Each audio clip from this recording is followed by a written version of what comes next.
សួស្តីអ្នកទាំងអស់គ្នាថ្ងៃនេះខ្ញុំនាំអារម្មណ៍អ្នកទាំងអស់គ្នាទៅមើលខ្ញុំធ្វើការនៅកន្លែងគេថ្ងៃនេះតកែខ្ញុំលក់ពលកម្មមកខ្ញុំឲ្យទៅតកែគេទៀតហើយបងប្អូនអើយមកដល់ជួបបងប្រុសនេប៉ាល់កំពុងតែសន្ទនាគ្នាជាមួយអ្នកធ្វើការមួយខ្ញុំបងប្រុសនេប៉ាល់ហ្នឹងគឺជាក្រុមការងាររបស់តកែគេទេមិនមែនក្រុមការងាររបស់ខ្ញុំទេហើយនេះជាក្រុមការងាររបស់ខ្ញុំកំពុងតែធ្វើការឲ្យគេណាបងប្អូនហើយរោងរបស់គេបងប្អូនហើយមើលធំរងរបស់គេខ្ពស់អត់សមនឹងដាំសាឡាត់សោះបងប្អូនរងនេះសមតែដាំក្រូចដាំអីអញ្ចឹងណាដែលដើមឈើខ្ពស់អីអញ្ចឹងទៅអត់សមនឹងដាំសាឡាត់ទេរងអស់នេះរងគេមុំឲ្យការធ្វើហៅស៊ឺរបស់គាត់ហ្នឹងគឺមុំឲ្យអត់ចំណាយអត់ច្រើននិយាយទៅតកែហ្នឹងគឺជាបងស្រីរបស់តកែរបស់ខ្ញុំមិនមែនបងស្រីបកើតទេបងប្អូនគាត់ថា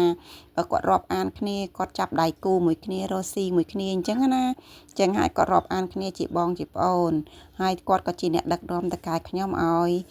ដាំសាឡាត់អីនឹងដែរធ្វើកសិកម្មនឹងដែរណាបងប្អូន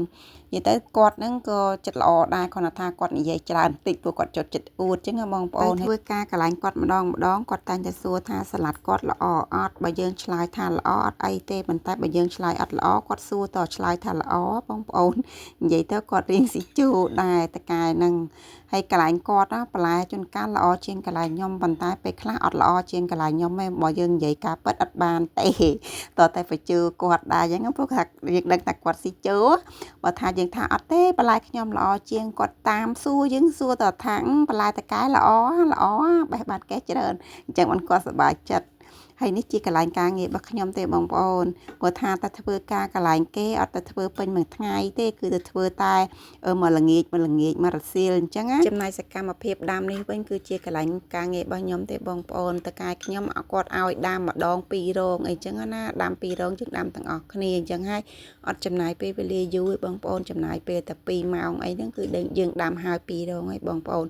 ក្រោយពីដាំរួចអញ្ចឹងយើងបន្តដំណើរទៅបេះទៀតអញ្ចឹងណាបងប្អូនត្រឡប់មកការបេះវិញបងប្អូនបេះនេះគឺជាស្ពៃពណ៌ស្វាយស្ពៃដែលដាំមិញហ្នឹងបងប្អូនគ្រាន់ថា